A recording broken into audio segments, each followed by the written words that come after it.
మనందరికీ తెలిసిందే అతుల్ సుభాష్ ఏదైతే బెంగళూరు యువకుడి సూసైడ్ నోట్ ఏదైతే ఉందనో మహిళల అత్యాచారం ఎక్సెట్రా ఎక్సెట్రా అని చెప్పి పెద్ద సోషల్ మీడియాలో ట్రెండ్ నడిచింది. ఈ ఆలిమోని వల్ల ఎంతో మంది పురుషులు చాలా హీనమైన ప్రాబ్లమ్స్ ఎన్నుకుంటున్నారు, సైకలాజికల్ గా వీక్ అయిపోతున్నారు. ఇది ఏంది అని చెప్పి చాలా చాలా చాలా చాలా సోషల్ మీడియాలో నడిచినాయి. ఇన్ఫాక్ట్ అతుల్ సుభాష్ సూసైడ్ ఏదైతే ఉన్నదో ప్రైమ్ మినిస్టర్ మోడీకి ఆయన రిక్వెస్ట్ చేసిండు, నాకు కస్టడీ నా మనవడిని తీసుకునేటట్టు నాకు కొంచెం ఆ ప్రయత్నం ఏరి నా కొడుకుని ఎట్టనో పోగొట్టుకున్నా, నా మనవడినన్నా నేను మంచిగా చూసుకుంటా అని చెప్పి అతుల్ సుభాష్ వాళ్ళ తండ్రి మాట్లాడిన మాటలు ఇలా సోషల్ మీడియాలో భావోద్వేగానికి గురి చేస్తున్నాయి ప్రతి ఒక్క భారతీయుడిని. ఆడికి ఆగిపోయిందంటే ఆడికి ఆగలే.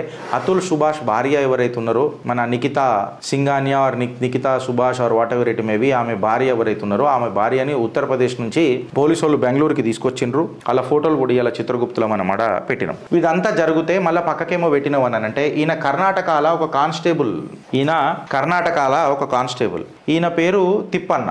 సుభాష్ తర్వాత తిప్పన్న నడుస్తున్న రైలుకి ఢీ కొట్టుకొని తల నరుక్కొని మరీ సూసైడ్ చేసుకున్నాడు. తర్వాత పోలీసు వాళ్ళకు తెలిసిన తర్వాత అక్కడ ఉన్నోళ్ళు ఏదో శవం పడిపోయిందని చెప్తే అక్కడ పోయి చూస్తే ఇది ఆన్ December 12, 7:26 PM సారీ ఇది ఎప్పుడో జరిగింది. మేబీ నాకు తెలిసి December 12 మళ్ళీ ఎప్పుడైందా నాకు కరెక్ట్గా డేట్స్ గుర్తులేవు, కానీ రైలు పట్టాల మీద పడిపోయి సూసైడ్ చేసుకున్నాడు తిప్పన్న.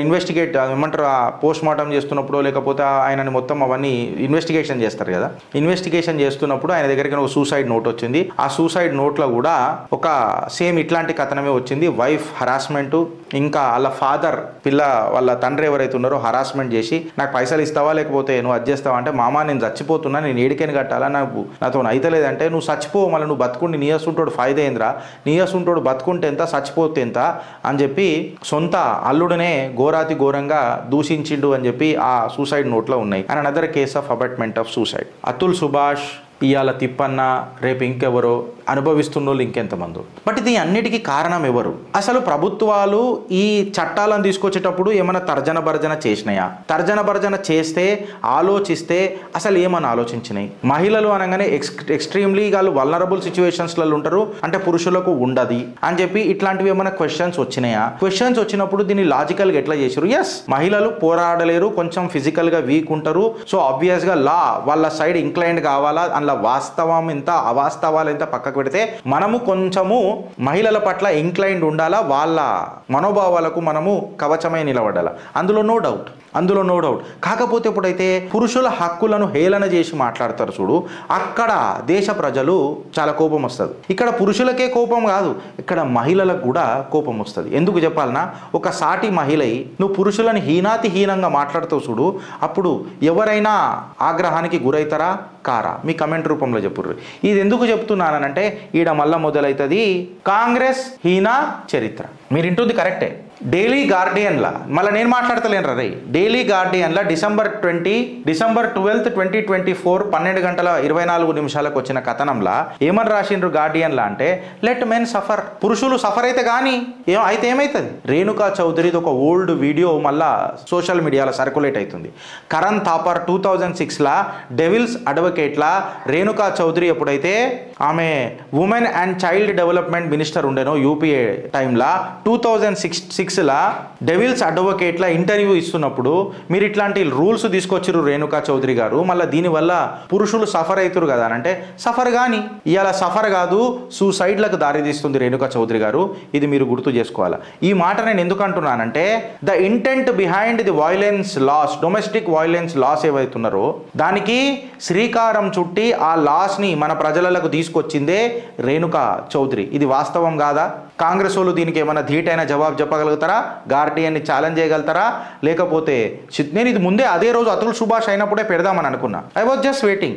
మేము మాట్లాడంగానే మీరు ఏదో లొల్లి చేస్తారు కదరా నాయన, నాకు తెలుసు. అందుకనే ఒక పత్రిక ఏదన్నా ఒక పత్రిక ఖచ్చితంగా ఈ రేణుకా చౌదరి టాపిక్ తీసుకొస్తుందని కూడా నాకు తెలుసు. సోషల్ మీడియాలో మళ్ళీ ఇప్పుడు ఇది వైరల్ అయిపోయింది. లెట్ మెన్ సఫర్ ఎట్లా మాట్లాడుతుంది రేణుకా చౌదరి అనేది ఇవాళ నేను అడుగుతున్నా. ఇప్పుడు ఈ అన్అపాలజెటిక్ అప్రోచ్ ఏదైతే ఉన్నదో, ఈ కాంగ్రెస్ అప్రోచ్ ఏదైతే ఉన్నదో, గవర్నెన్స్కి దూరంగా డివైసివ్ రిగ్రెసివ్ ఇట్లాంటి అడ్డమైన లాస్ తీసుకొని వచ్చి రియాలిటీకి దూరంగా ప్రాక్టికాలిటీకి భిన్నంగా అసలు ఈ లాస్ తీసుకొచ్చిన కాంగ్రెస్ ని మీరు ఏడబొంద పెడతారని నేను అడుగుతున్నాను. అదే మళ్ళీ ఈ కాంగ్రెస్ ఈడనేమో పురుషులు సఫర్ అయితే సఫర్ కానీ అని చెప్పి రేణుకా చౌదరి మాట్లాడుతుంది.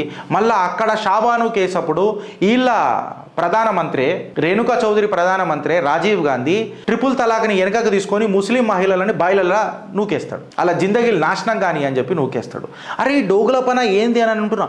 ఓట్ల కోసం మీరు ఎవడెవడు సంక నాకుతారా నాయన కాంగ్రెస్ వాళ్ళు. ఈడ మా హిందూ సోదరులకేమో మొత్తము ఏడికాడికి పురుషులు సఫర్ కానీ అని వదిలిపెట్టినావు, ఆడనేమో ముస్లిం పురుషులు ఎవరైతే ఉంటారో వాళ్లకు షాబాను కేసులలో వెనకకు తిప్పేసినావు. మహిళలకు ఎంత అన్యాయం జరిగింది. భారతీయ జనతా పార్టీ వచ్చిన తర్వాతనే వాళ్ళకు న్యాయం జరిగిందా లేదా ఫ్రెండ్స్ ఈ కాంగ్రెస్ అపీజ్మెంట్ పాలిటిక్స్ వల్ల. ఇవాళ హిందుత్వంలోనేమో వెపనైజ్డ్ అని చెప్పి ఫెమినిజంని వెపనైజ్ చేసినావు. మళ్ళీ నువ్వు అక్కడనేమో షరియాకు తల వంచి మైనారిటీ ఓట్ల కోసము సంక నాకినావు. ఇది ఇంజస్టిస్ కాదు ఆ దేశ ప్రజలల్లో. రీసెంట్గా సుప్రీంకోర్టు ఇచ్చిన స్టేట్మెంట్ని కూడా పెద్ద పెద్దగా వక్రీకరించి మాట్లాడతారు. ఆ కాడికి వస్తా నేను. ఇలా కాంగ్రెస్ ఫేస్ అనేది మీకు అర్థమవుతుందా అని అంటున్నా. Waqf act 1991 worship act, Hindu minority code act, minority bill act, communal violence bill కొన్ని పాస్ కాలే. భారతీయ జనతా పార్టీ పుణ్యం వల్ల వాళ్ళు లొలి చేసిరు పార్లమెంట్లో. ఇప్పుడు ఇగో ఈ laws, domestic violence laws. Renuka Chowdhury let men suffer అయితే అవుతారు. ఏమవుతుంది ఇలా ఇంజస్టిస్ ఎవరికైతున్నది? నేనేమంటున్నానంటే బ్రదర్, ఓకే తప్పు తప్పే, కానీ ఎవడు తప్పు నిర్ధారించాలి. ఇన్వెస్టిగేషన్ వాళ్ళు మహిళలకి అయిందా చలో కేసు బుక్ చేసేయి, ఏమరా అన్నమాటగా డొమెస్టిక్ వైలెన్స్ చేసేసాయి. అరే నువ్వు కుసబెట్టి ఒకసారి మాట్లాడు కదా ఏమవుతుందో అని, సిచ్యువేషన్ ఏం జరుగుతుందో చూడు కదా చూసి మాట్లాడు కదా. తప్పు అన్ని దగ్గర కాదు కదా. ఇఫ్ నేనేమంటా అంటే న్యాయమూర్తులకు న్యాయ నిపుణులకు సపోజ్ జెన్యూన్ కేసు ఉంటే నిజంగా దాన్ని మనం ఖచ్చితంగా సమర్థించాలి. మహిళల పట్ల మనం నిలబడాల్సిందే. నేనేమంటా అంటే ఎవరైతే ఫేక్ కేసు పెడతారో మళ్ళీ వాళ్ళకి ఏం పనిష్మెంట్లు ఇస్తున్నాయి న్యాయ వ్యవస్థలు, దానికి కూడా గట్టి పనిష్మెంట్ ఇవ్వాలి. ఇది నేను వేసిన ప్రశ్న కరెక్టా కాదా? నేను ఎందుకు అడుగుతున్నానంటే ఇప్పుడు చూడండి ఫ్రెండ్స్, ఇక్కడనేమో తను ఏమంటది పురుషులు సఫర్ కావాలా, ఏమవుతుంది సఫర్ అయితే సఫర్ కానీ ఇట్లా మాట్లాడుతుంది. మళ్ళీ ఈడ చూడండి షాబాను కేసు తిప్పేసి సుప్రీంకోర్టు ఇచ్చిన కేసుని వీళ్ళు వెనకకు తిప్పుకుంటా అంటారు ముస్లిం పర్సనల్ లా బోర్డులు. ముస్లిం బోర్డు ఏమంటుంది అంటే ఇప్పుడు సుప్రీంకోర్టు ఏమన్నది, ట్రిపుల్ తలాక్ ఇచ్చిన తర్వాత ఎవరైతే పురుషుడు ముస్లిం మహిళలను తలాక్ అని వదిలేస్తాడో వాళ్లకు ఖచ్చితంగా వాళ్ళ జీవితం రోడ్డు మీదకి అయిపోతుంది కాబట్టి ఖచ్చితంగా కంపెన్సేషన్ ఇవ్వాలి అని చెప్తే దాన్ని ఎట్టి పరిస్థితులలో మళ్ళా వెనుకకు తీసుకోవాలి, వెనుకకు తీసుకునే ప్రయత్నం చేపియాలా అని చెప్పి ముస్లింలు ఆల్ ఇండియా ముస్లిం పర్సనల్ లా బోర్డు మీద ఒత్తిడి తీసుకొస్తున్నారు. ఈ సిగ్గుదప్పిన వాళ్ళు అట్లా పనిచేస్తున్నారు. ఇవాళ ఆల్ ఇండియా ముస్లిం పర్సనల్ లా బోర్డు సండే రోజు ఒక రెజల్యూషన్ పాస్ చేస్తారు. ఎప్పుడు జరిగింది?